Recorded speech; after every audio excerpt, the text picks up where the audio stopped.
Crude oil, barrel, ഉൽപാദന ചെലവ്, ശുദ്ധീകരണം തുടങ്ങി സാധാരണ ജനതയ്ക്ക് ഇന്നും മനസ്സിലാവാത്ത പ്രയോഗങ്ങൾ നിരത്തി അടിക്കടി വില വർദ്ധിപ്പിക്കുന്ന പെട്രോളിയം കമ്പനികളുടെ പൊള്ളത്തരമാണ് ഇപ്പോൾ വെളിവാകുന്നത്.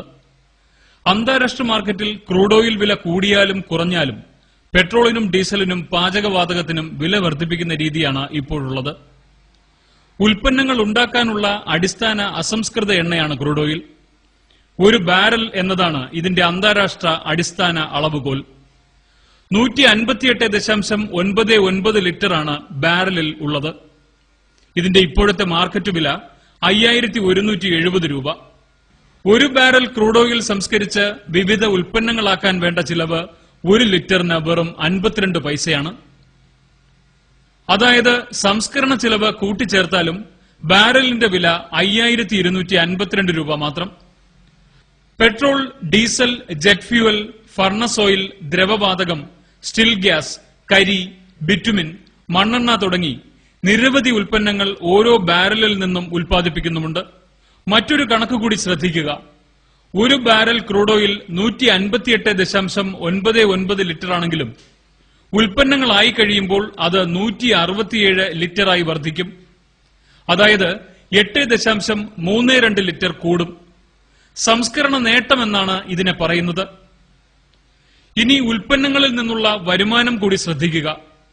പുതുക്കിയ പെട്രോൾ വില അനുസരിച്ച് ഒരു ബാരലിൽ നിന്നും ലഭിക്കുന്ന 73.81 ലിറ്റർ പെട്രോളിന് 5502 രൂപ ലഭിക്കും. ഓരോ ബാരലിൽ നിന്നും ലഭിക്കുന്ന ഡീസൽ 34.82 ലിറ്ററാണ്. നിലവിലെ വില അനുസരിച്ച് 1532 രൂപ ലഭിക്കും. വിമാന ഇന്ധനത്തിന് 15.5 ലിറ്ററിന് 905 രൂപ വരുമാനം ലഭിക്കും. ഇത്രയും ആകുമ്പോൾ തന്നെ ആകെ വരുമാനം 7939 രൂപ കവിയും. ഉൽപ്പന്നങ്ങൾ ഇനിയും ബാക്കിയാണ്. മണ്ണെണ്ണ 3/4 ലിറ്റർ, ലൂബ്രിക്കന്റുകൾ 1.89 litre, petrochemical feedstocks 4.54 litre, കരി 6.81 ലിറ്റർ, ഫർണസ് ഓയിൽ 8.7 ലിറ്റർ, ദ്രവവാതകം 7.19 litre, still gas 7.19 litre, bitumen 4.54 litre.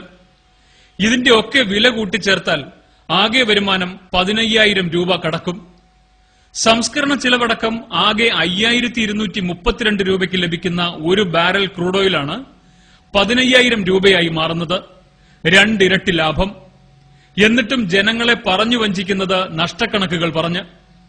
കഴിഞ്ഞ സാമ്പത്തിക വർഷം ഇന്ത്യൻ ഓയിൽ കോർപ്പറേഷൻ 10,091 കോടിയും ഭാരത് പെട്രോളിയം 1700 കോടിയും ലാഭമുണ്ടാക്കിയെന്ന് ഈ കമ്പനികളുടെ സാമ്പത്തിക രേഖകളും ഓഹരി വിപണി മൂല്യവും കണക്കിലെടുത്താൽ വ്യക്തമാവുകയും ചെയ്യും. 5252 രൂപയുടെ സ്ഥാനത്ത് 15000 രൂപ കൊയ്തിട്ടും നഷ്ടമെന്ന് കമ്പനികൾ പറയുന്നുവെങ്കിൽ അതിനർത്ഥം കൂടി തിരയാം. ഒരു വാഹനമുണ്ടായെന്ന തെറ്റ് ചെയ്ത ജനത്തിന്റെ പോക്കറ്റിലെ പണം പമ്പുടമകൾ, ഏജൻസികൾ തുടങ്ങി സർക്കാരുകളെന്ന വമ്പൻ സ്രാവുകൾ വരെ വിഴുങ്ങുകയാണ്. ഒരു വാഹന ഉടമ റോഡ് നികുതി അല്ലാതെ തന്നെ ഒടുക്കുന്നുണ്ട്.